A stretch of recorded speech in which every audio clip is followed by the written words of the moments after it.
Hello guys, কেমন আছেন সবাই? আশা করি ভালো আছেন। আলহামদুলিল্লাহ আমি ভালো আছি। চলে আসলাম বিল্ডিং কনস্ট্রাকশন টিপস থেকে, আপনাদেরকে স্বাগতম।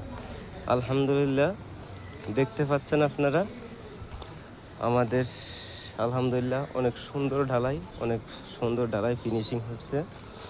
তো এই দেখতে পাচ্ছেন আমাদের আজকে ছাদে পানি কিউরিংয়ের জন্য বাঁধ দেওয়া হবে। তো এই বাঁধ দিতেছে ওনারা।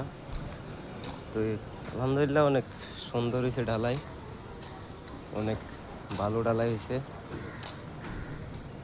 এই যে আপনাদেরকে পুরো ছাদ আমি ঘুরে ঘুরে দেখাইতেছি। তো একটা জিনিস আপনারা ছাদ ঢালাই একটা জিনিস খেয়াল করবেন সবসময়, অন্তত ঢালাইয়ের ফিনিশিংটা যেন সুন্দর হয়, ঢালাইয়ের ফিনিশিংটা যেন অ্যাকুরেট হয়।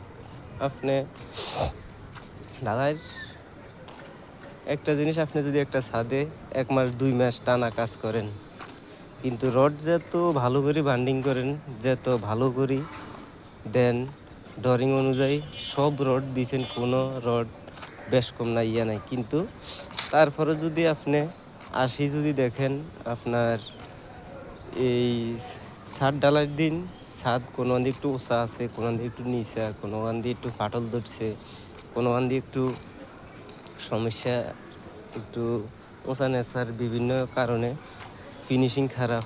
তো কিন্তু ওই যে আপনি 2 মাস কাজ করছেন একটানা, তো 2 মাসের কাজের যে বদনামিটা, যে সুনামটা যে অর্জন করছেন, কিন্তু এই সুনামটা চলে যাবে আপনার ওই যে একদিন শুধু ঢালাইয়ের কারণে।